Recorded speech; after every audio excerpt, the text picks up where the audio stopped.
in July of 2012,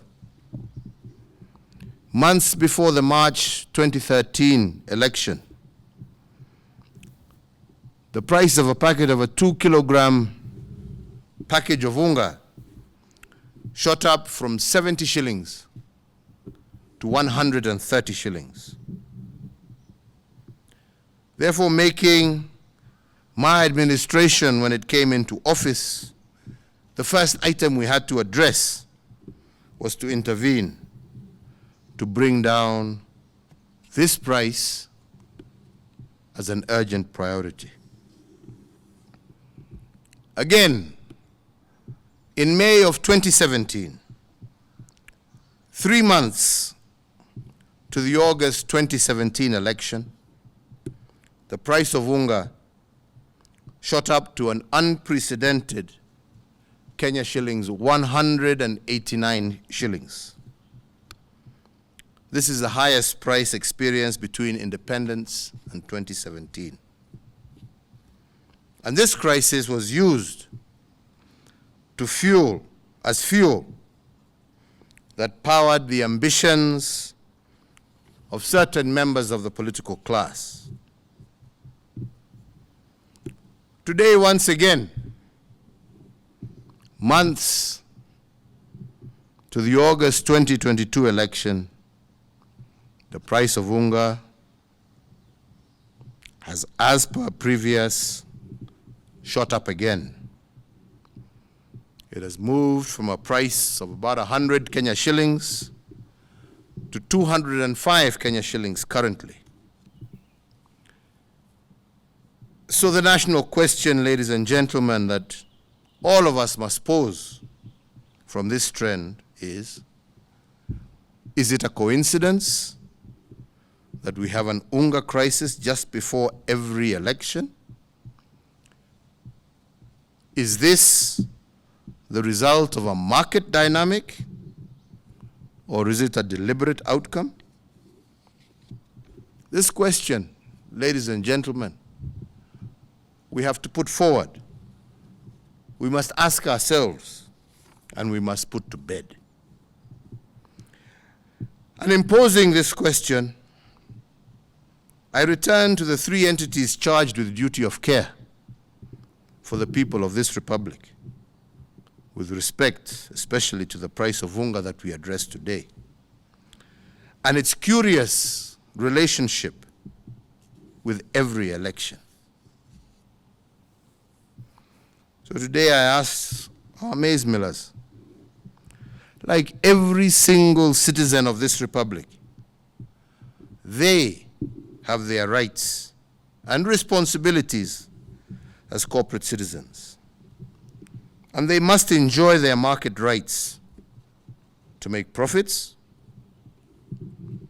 But I do hope and pray that they should also exercise a corresponding social responsibility to the people of this republic who make it possible for them to do their businesses and make profits.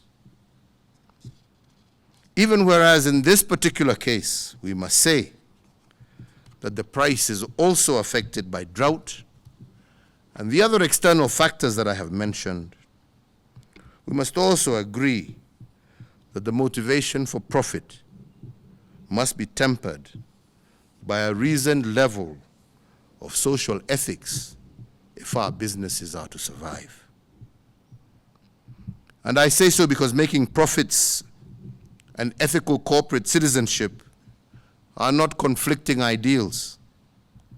They are in fact complementary. You can make profits and exercise responsible business practices. And you can do this all at the same time.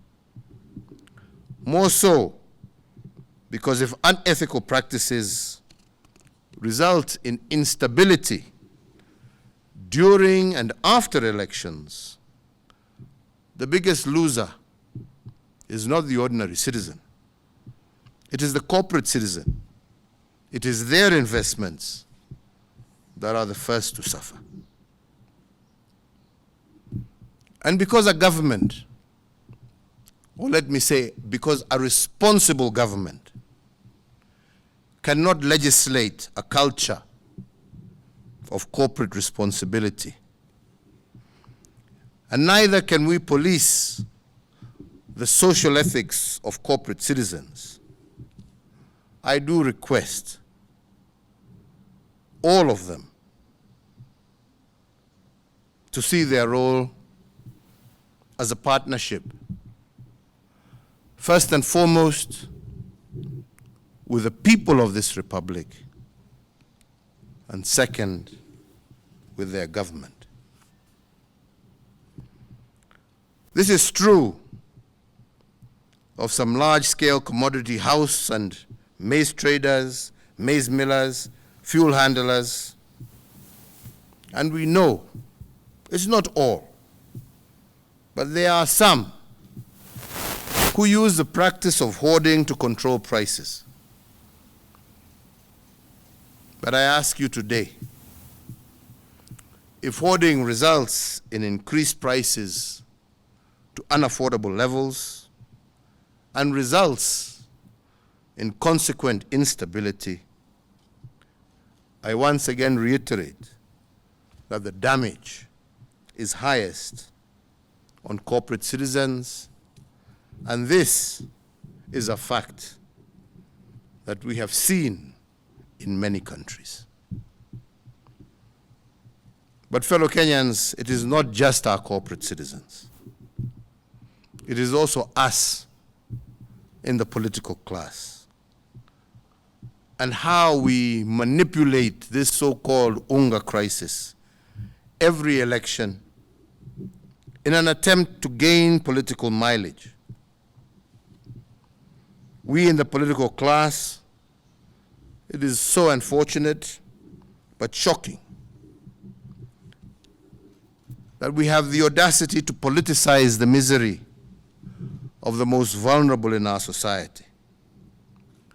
But let me say, it is even more distasteful for us to seek political gain and make political capital out of the suffering of the vulnerable without even attempting to offer solutions. So if it is not a coincidence that every election attracts higher prices of hunger, then we must also ask the question of coincidence.